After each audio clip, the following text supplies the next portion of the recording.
El rol del Estado debe contribuir con esta inclusión económica financiera de la mujer a través de las fintech.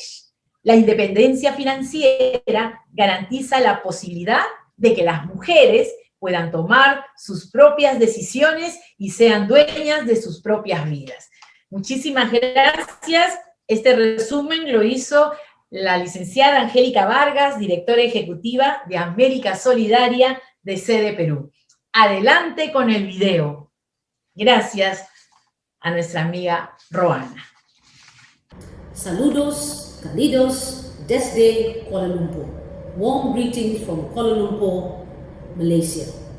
I'm pleased to be able to address you today during the second International Forum Emprende Mujer on the subject of fintech, in particular its potential for women-led micro, small and medium enterprises, MSMEs, and how we can maximize the benefits to be derived therefrom.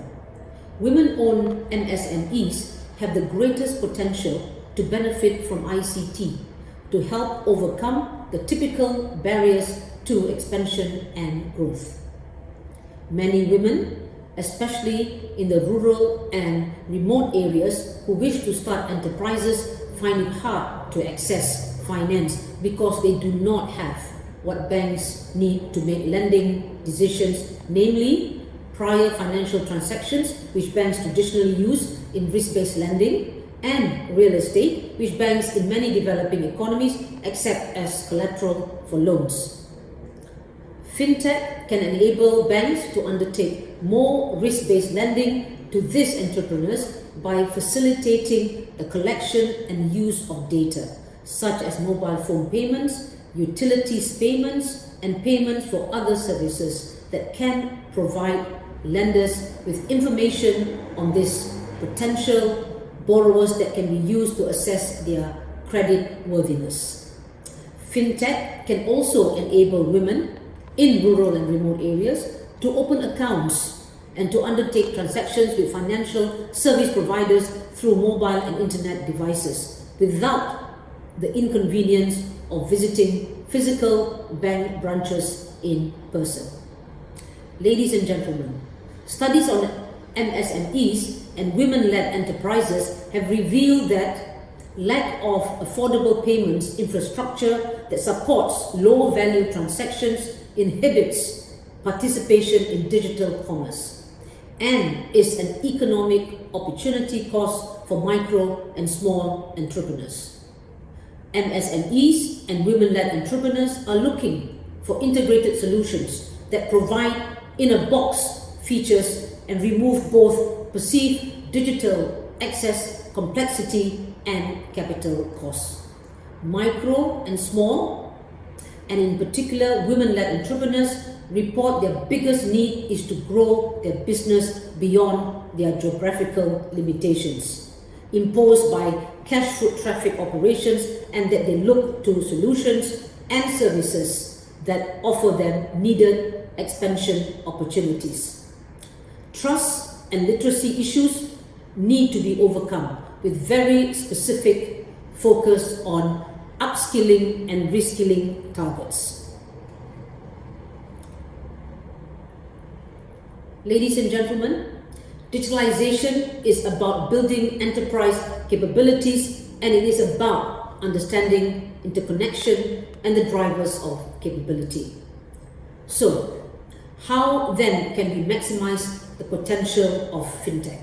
The conditions that must be attained and or present in order to take advantage of that potential to the maximum include ICT infrastructure needs to be developed in rural and remote areas in order for women entrepreneurs to digitally access financial services.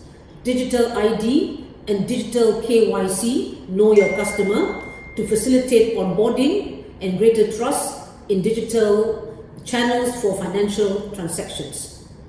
There should be a wider collection of data on individuals that can be used by lenders for risk-based lending. This could include the establishment of a body to collect payments and transaction data of individuals from government agencies, utility companies, mobile phone companies, and used by public credit registries and private credit bureaus to provide information to lenders.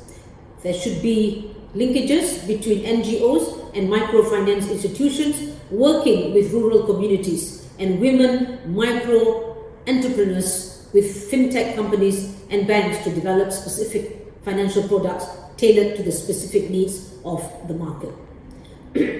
And governments too have a role to play. Governments should also have a substantial role to play in enabling adaptive policies and framework by supporting private sector entrants to deliver the benefits their digital solutions confer. Such government support can be extensive, but could, as a start, include taking actions such as co-sharing in the risk-reward paradigm of implementing new solutions to challenging market segments, providing government incentives for adoption of new solutions to consumers, creating transitionary pathways through revised policy and regulation for adoption and formalization that remove social, cultural, or gender inhibitors to inclusivity targets. Ladies and gentlemen, finally, there needs to be a well-rounded approach which includes improving infrastructure at a macro level, providing financial literacy at the MSE level, micro small enterprises level, and a change in the attitude and support by the governments and formal banking sector at a micro level, including the development of an enabling regulatory environment with appropriate security measures. This is to ensure ethical and secure data handling.